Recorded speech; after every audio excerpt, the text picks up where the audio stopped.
Ladies and gentlemen, I think this story is downright laughable and a disgrace, and more proven fact of how poor the legal system is, right along with many other things in America.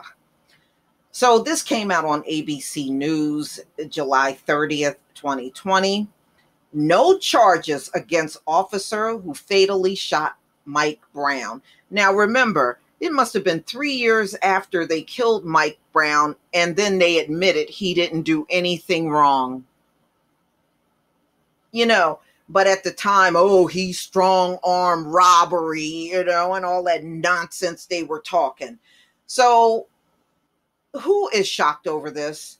You gonna wait 6 years. Mike Brown died in 2014. This is 2020. And you gonna wait 6 years to put this out?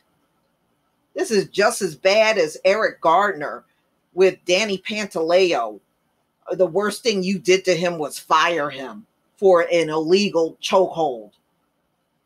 I mean, this place is a joke. No wonder why people are talking about defunding the damn police.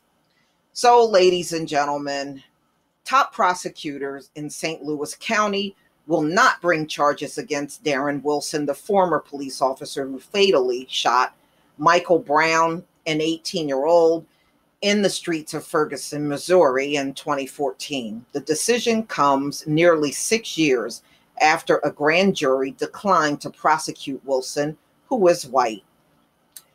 Prosecuting attorney Wesley Bell said his office spent 5 months reinvestigating the case at the request of Brown's family, calling the shooting one of the most significant moments in St. Louis history. Could we prove beyond a reasonable doubt that when Darren Wilson shot Michael Brown, he committed murder or manslaughter under Missouri law? After an independent and in-depth review of the evidence, we cannot prove that he did. Bell, who took office in 2019, told reporters on Thursday. I know this is not the result the family was looking for, and their pain will continue forever, Bell said. Brown was killed on August 9th after Wilson encountered him and a friend on Canfield Drive in Ferguson. Earlier in the day, Brown he never stole anything. And I'm not reading that because that's not true. And they're still trying to pass off that lie. When Wilson tried to stop Brown and his friend, Brown reached through the driver's window side of Wilson's vehicle and began punching him, the report said. And I know Darren Wilson lied. He does what all cops do. I feared for my life. That line was taught to them just to get out of everything. The department notes that some witnesses claim Brown never put his hands in the car, and I believe that, but said those testimonies did not collaborate physically and forensic evidence. No, they blocked many of the witnesses from even being part of the grand jury as a witness. They blocked a lot of them. They did not want them there. And they brought people in, if y'all remember, to be on the grand jury from other counties. I mean, everything about that grand jury was illegal. Everything about it was. After Wilson shot Brown in the hand, Brown ran from the car before turning back to face him, the report said. Wilson said, "I fear for my life.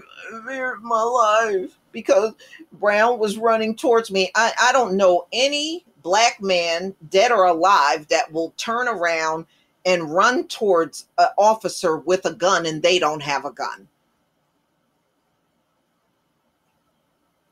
In fact, I don't know children that would do that. It makes no sense. So he feared for his life, y'all. He feared for his life because Michael Brown turned around and ran towards a man with a gun, and he didn't have one. He then shot and killed Brown. Autopsy results cited. The report indicate Brown was hit 6 to 8 times. The DOJ investigation cleared Wilson, of course it did, but it issued a scathing indictment of the Ferguson Police Department as a whole, claiming officers routinely violated the rights of Black residents. Police supervisor and leadership do too little to ensure that officers act in accordance with the law and policy, and rarely respond meaningfully to civilian complaints of officer misconduct, the department said in a summary of its finding. The results of a pattern of stops without reasonable suspicion and arrests without probable cause in violation of the Fourth Amendment, infringement on free expression, as well as retaliation for protected expression in violation of the First Amendment, and excessive force in violation of the Fourth Amendment. Brown's death set off unrest in the streets of Ferguson, along with the 2012 shooting of Trayvon Martin sparked the rise of the Black Lives Matter movement. So, 6 years later, Darren Wilson's been free all this time. Why would anybody believe they would do anything to this man at this point? You would have to be crazy to think 6 years. They purposely do this, just like they did it in the Danny Pantaleo case with Eric Gardner. They purposely wait this amount of time and then say, well, it's no reason why we need to do anything now. You ain't fooling no damn body. And no, I do not believe Darren Wilson's account of what happened, because he does what most of these officers do in the country. They lie. They lie. And they've been lying since they were the slave patrol, and they lie now. There's a reason why people are out here picketing police brutality, because it's been rampant in this country from day one. But y'all, please tell me what you think. Please leave your comment and subscribe. Don't forget to hit on the notification bell, and I'll see you on the next video. Peace, family.